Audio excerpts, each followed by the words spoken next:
Gather round, mortals!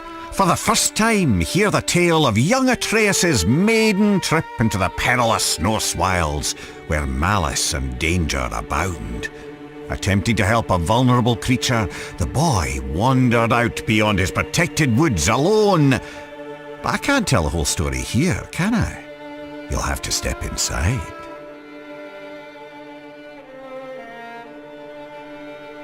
Atreus awoke to find his father missing. Not that there was anything unusual about that. Tasked with retrieving their dinner, Kratos would often take leave on day-long hunts. Why it took all day, Atreus never fully understood, but he knew better than to ask. After a quick breakfast, the boy got up and headed outside to practice his archery. He drew his bow taut, let his deep breath loose, and released an arrow. It sailed far beyond his target, becoming just another stick in the woods. The boy sighed. He'd have to find it later, likely when he wasn't looking for it. Determined to hit the target this time, he grabbed another arrow and focused hard. He held the string till his arm burned and let it fly. A bullseye! Well, almost. Maybe if you looked at it from a certain angle. You know. His mother called, and though he wasn't quite done yet, Atreus put his arrows down and went inside. Every day she would teach him, mostly language and archery. Honestly, the kid was pure dead brilliant, reading and writing on his own already. Today she gave him a lesson he was especially excited about. The creatures of the Norse wilds. Berserkers, trolls, witches, and even the undead.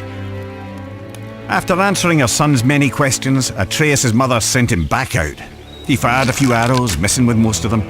He wasn't a bad archer, really, but he wasn't easy on himself either. Frustrated, the little bairn sulked off into the woods.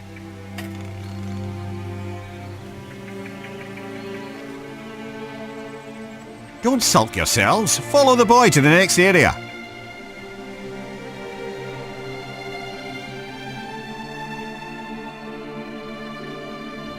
Atreus climbed up and sat cradled in the branches of one of his favourite trees. On days like this, he liked to close his eyes, listen to the forest, and let his mind wander. This kind of solitude never felt lonely to him, perhaps because he could hear things others could not. Ever since he could remember, the thoughts of others, animals mostly, could intrude upon his own. He couldn't much control it, and he didn't tell his mother or father of it, but it only added to the boy's absolute captivation with what adventure might lie past his all-too-familiar woods. As Atreus craned his head in an attempt to hear even farther, a desperate cry for help crept in at the edges of his mind. Not a whisper in his ears, but rather a shout inside his skull. Atreus shot up, and as he did, heard a second voice, a call to adventure, taunting him with the promise of a hero's journey. He jumped down from the tree and ran toward the voices. They grew louder and louder, overwhelming him to the point that he halted abruptly, stumbling as his inertia nearly overtook him. He hesitated there, knowing it would displease both his parents to venture further. In response, the voices only grew more urgent, demanding his attention. The lad could barely concentrate with this cacophony filling his head. He decided to follow the cry for help. Even as he did, the other voice derided the boy, calling him a coward. But if Atreus were to disobey his parents, it would have to come with good reason. Surely, he thought, they couldn't be too upset at him for responding to a distress call. Nearly convincing himself this might be true, Atreus took a deep breath and stepped out of the protected woods he'd known all his life into the foreboding Norse wilds.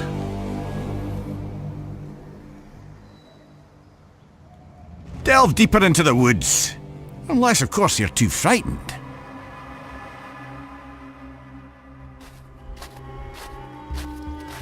Making his way through Midgard's unfamiliar terrain, the pained cry of a wounded doe rang out, carried on the frigid breeze.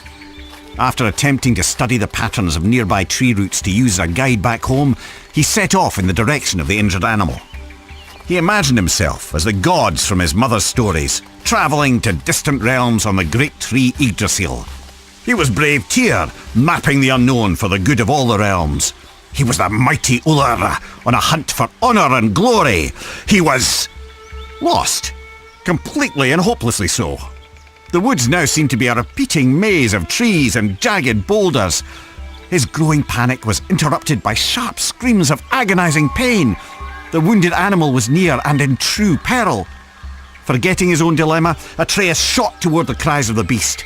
And there, in a clearing near a creek, he saw it. A wounded doe lay on the ground.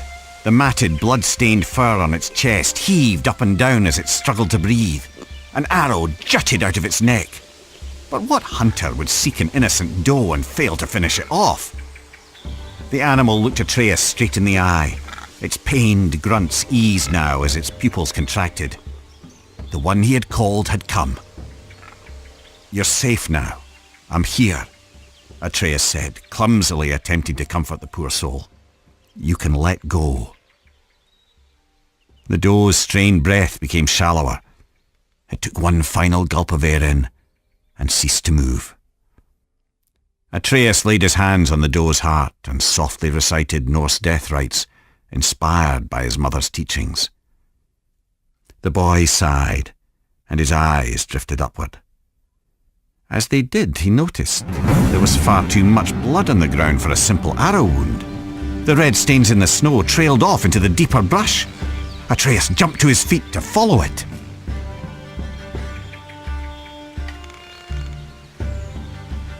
What horrors await at the end of the trail of blood? There's only one way to find out. The boy didn't have to go far to understand.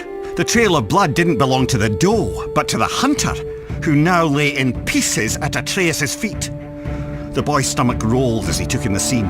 He held his breath, attempting to let the nausea pass. And that's when he heard something else.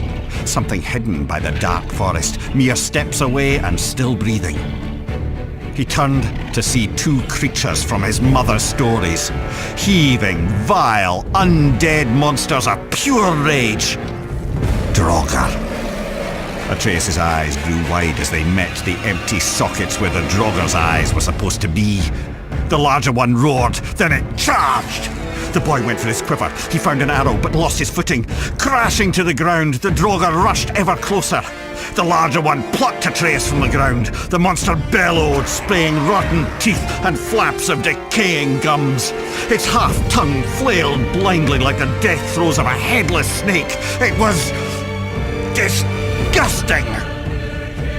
In desperation, Atreus stabbed out with his arrow again and again and again, and by pure chance he connected, striking the Draugr through a hole in its skull.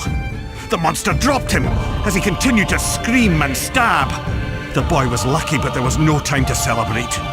As the second Draugr raised his blade, Atreus shot an arrow. It exploded against the Draugr's sword, shattering it to pieces. Quicker than the boy could react, a shard of the blade sliced into his arm. He yelled out in torturous pain. But as the Draugr drew in for the final kill, Atreus wasn't afraid anymore. He was angry.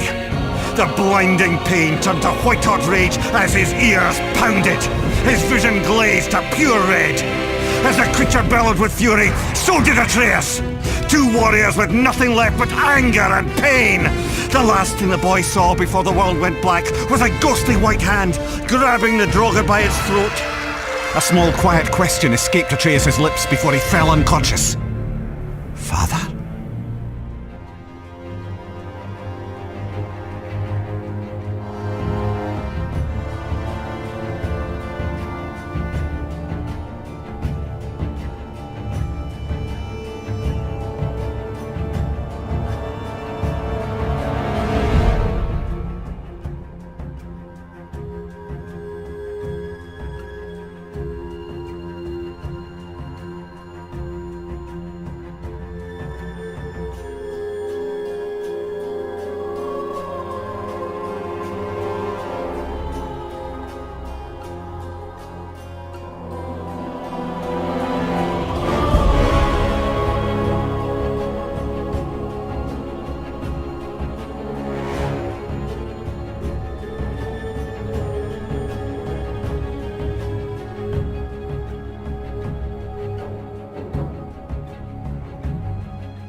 PlayStation.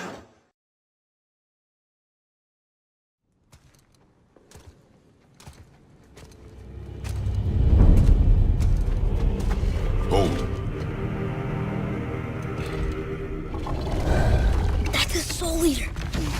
follows us, that's it. No Valhalla, no hell, no afterlife, ever. It does not attack. Ah. Mom made them sound more dangerous than that. Then do not drop your guard. Come.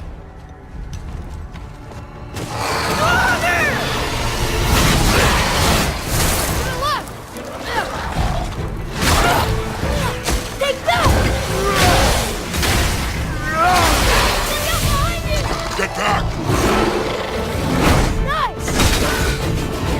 See ya! Above us!